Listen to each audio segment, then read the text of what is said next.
Hello, my name is Lady Zenaida, and I have a story that I'd love to share with you here today. I'd love to share the story of my very first ukulele. The first time that someone put a ukulele in my hands, it was December 12, 2012. And I was instantly converted. Since I was 15, I've been playing the guitar, but it always felt way too big and clunky for me. And then finally, when I was 22? Yes, I was 22. And someone put a ukulele in my hand, and I was like, oh my god, this feels so good. So I went out and decided to buy my very first ukulele, which is this one. It's a Diamond Head. Now, the reason why this particular instrument is so special to me is because it was the beginning of the rest of my life, quite frankly. I currently have 8 ukuleles, but none of them are as magical as this one, and I'll tell you why. This instrument I've lost over 5 times, and each time it has always come back to me. The first time I lost it, I remember I was out at Tam Tams. I don't even know what that is, but it's a park in Montreal where there's a lot of people that go and gather there. And a stranger, I remember I lent it to a stranger. I don't know what her name was, where she came from. I don't know anything about her. She walks away with my instrument, and I was like, oh no. So I told myself, you know what? That's fine. I'm just gonna let it go. Even though my heart is aching, and I wish I had my ukulele with me, but it's okay. I'm gonna let it go, and I'll just go get a new one. But I played a game, and I said, if this very same instrument comes back, and I talked to God, and I said, God, the only reason that this instrument would come back to my life is because it is your way of telling me that it is my life mission to play music for my healing and the healing of the world heart. So, that being said, I still let go of it, and I was like, I'm still going to go buy myself another one. All of a sudden, when my roommate comes home, and she has my ukulele in her hands, and I'm like, wait, what? How did what?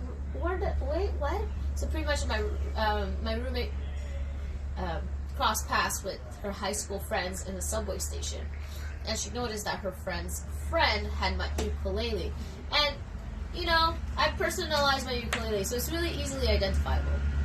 So therefore, my roommate took my instrument from the girl and brought it home. It's like, wow, that's amazing. Another really awesome story is, the duct tape story. Why does this thing have duct tape? Well, what happened is that I did a really, really bad rookie mistake. I left my instrument on the dashboard of my car, and it was scorching hot. There was a lot of sun, and guess what happened? All the glue over here came off, and this whole thing, boop. So what do? I put crazy glue and duct tape. Well, you know what? The very first time, and the last time, the only time I ever played on the radio was with this baby. And the radio talk host was really like, what the heck? This thing has duct tape and everything. Heck, you know what? The only reason why that radio talk show host invited me to play was because he saw me from his window, from his office window, and he saw that I was drawing in a crowd with this ukulele. That's why he invited me. And another story is, why on earth is this peck completely melted? Well, it's because when I went to Mount Shasta, California, I don't know what happened. I went hiking, and I totally flailed my instrument and lost it in the middle of the woods. It's a really, really big forest. It's a national forest, okay? So I was like, man, I lost my ukulele in the woods. What am I going to do?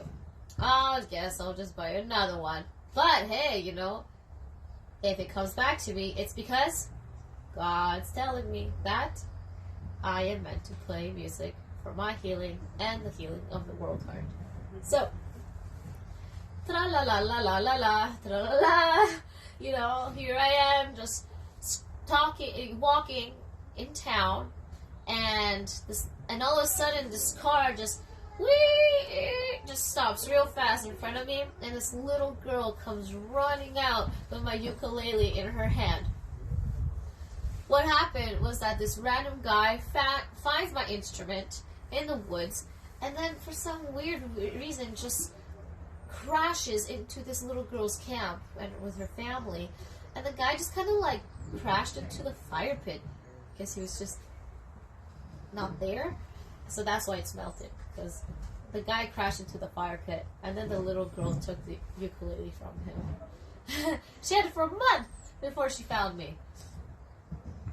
And so, yeah, there's many stories of lost and found. You know, I'm not gonna go through them all, but those are definitely the ones that you know that stand out the most. And here you have a lot of symbols, like Star Nation symbols that I drew. Like this is my original magic wand. You know, this is why you have like the first aid symbol here, because this has been my medicine forever. And it's no longer really playable. Yeah, no, sorry. Not totally playable, but you know what? I don't want to have an object that I cannot use in my life. As special as this is in my life, I was like, you know what? I'm going to upcycle it. So the next time you see this instrument, it will be completely transformed. It will have a new look, a new body. It will be upcycled, and it will be functional. So thank you so much for hearing my story and for witnessing the new life of my very first ukulele.